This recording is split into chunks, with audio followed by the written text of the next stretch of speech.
À peine étais-je arrivé à Lienne, ce que j'ai appris que j'allais être attaqué par les Tyroliens, qui s'étaient ressemblés dans la montagne. La disposition des habitants de la ville était un peu pacifique, mais j'espérais leur imposer par ma fermeté.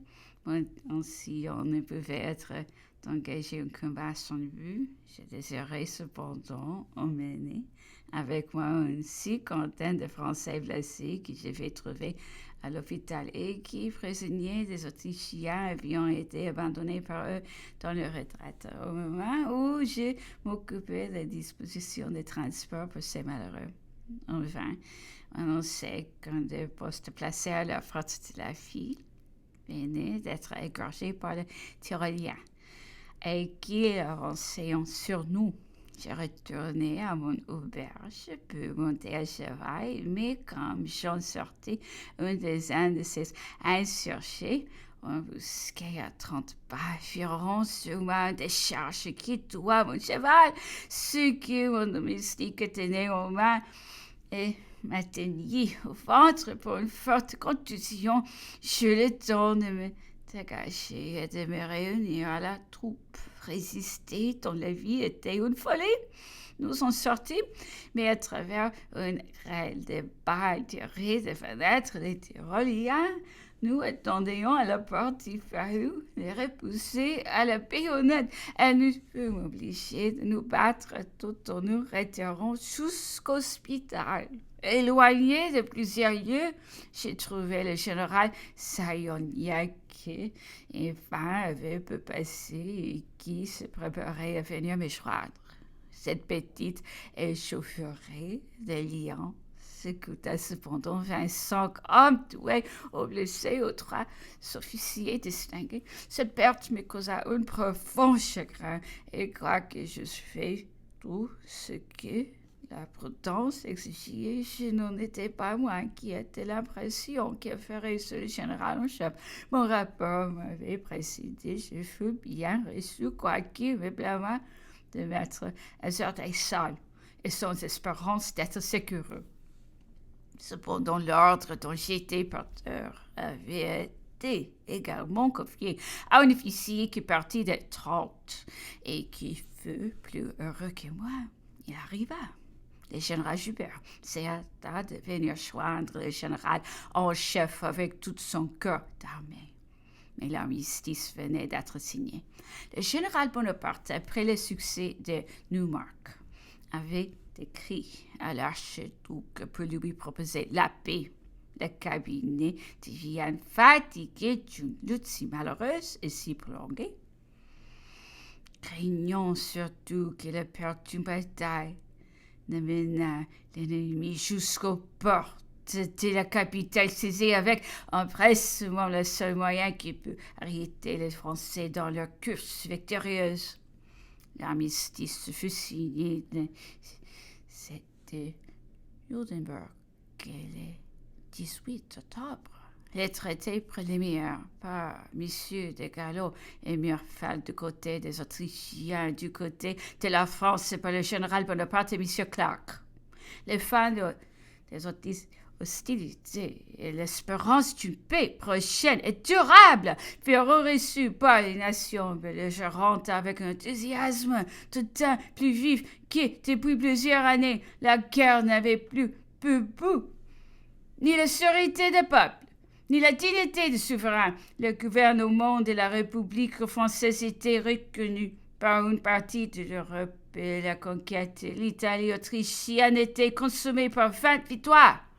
L'empereur ne pouvait pas espérer que l'archiduc Charles, le quelques talents qu'il eût développé dans la campagne d'Allemagne, peut venir au bout de vaincre l'armée d'Italie avec des troupes découragées partant de défaites et dont le moral était affecté chaque jour davantage par un système de retraite dans lequel elle voyait plutôt son infériorité que le plan secret de son chef qui avait pour but d'attirer l'ennemi loin d'Italie, d'où il tirait toutes ses ressources.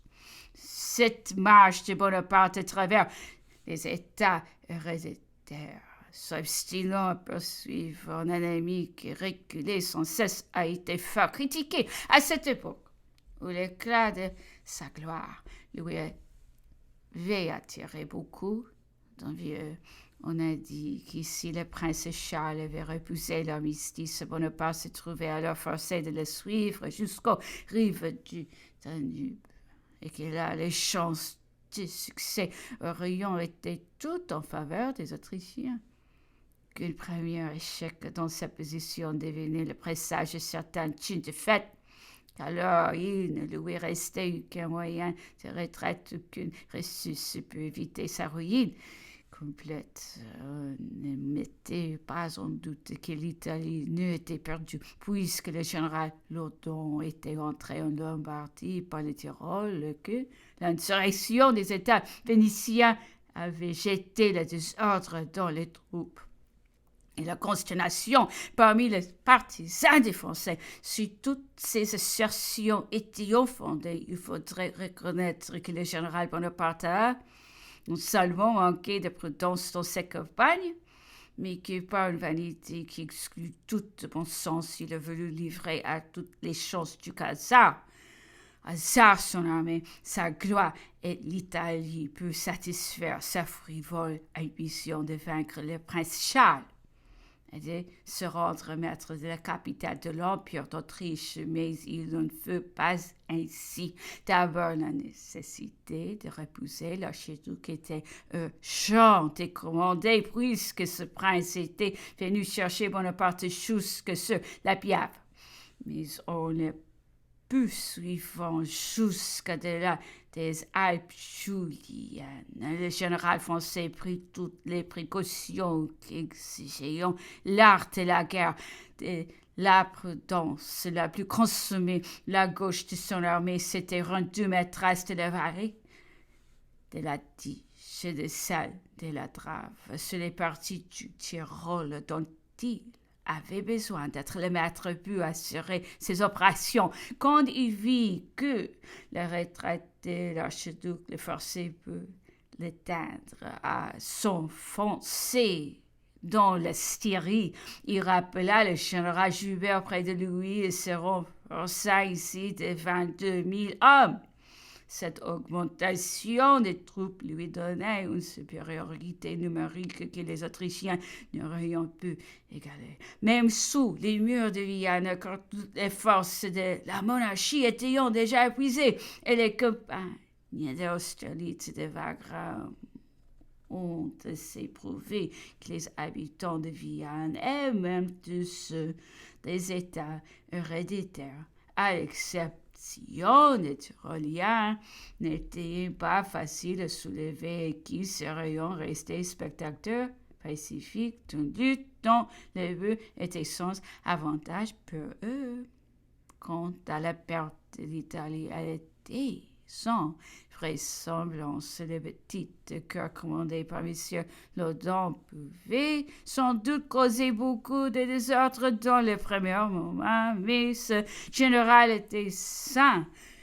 Point d'appui, sans véritable ligne d'opération, nous avions des places fortes bien approvisionnées, des garnisons nombreuses, une cœur de troupes excellente et bien commandée. Enfin, l'insurrection des États phéniciens sur lesquels l'ennemi comptait a été beaucoup exagérée.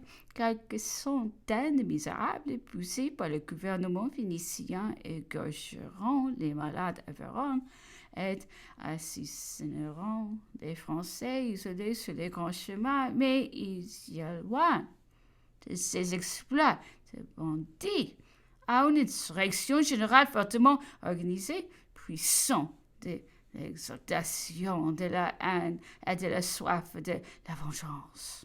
Le peuple vénitien aimant peu le gouvernement, la création d'une grande république au milieu d'eux leur inspirait le désir d'en faire partie. Les traits pour les nouveautés leur avaient fait fermer les yeux sur tous les sacrifices qui les révolutions exigeant et leur imagination mobile leur avait exagéré tous les avantages qu'ils ont espéré. Sans doute les partisans du gouvernement étaient nombreux, surtout parmi les employés, parmi les prêtres, qui ne pouvant que perdre dans la révolution moderne, mais la masse du peuple était étranger à ses desseins et à son ambition. Je me suis un peu étendu sur cette campagne parce que j'ai trouvé à Paris, peu de temps après, quelques personnes qui la blâmaient hautement malgré son brillant et solide résultat.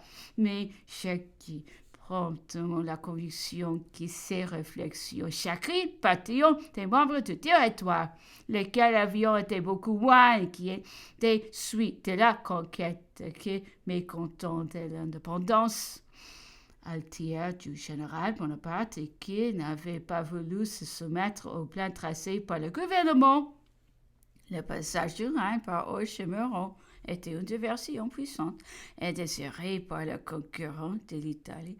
Mais cette opération, peu qu'elle fût profitable, aurait dû, selon lui, être mise à exécution plutôt. Enfin, une considération qui répond à tout. C'est la connaissance intime et de conviction que le général en chef avait acquise des dispositions du ministère de l'empereur et des personnes qui avaient une influence décisive sur son esprit.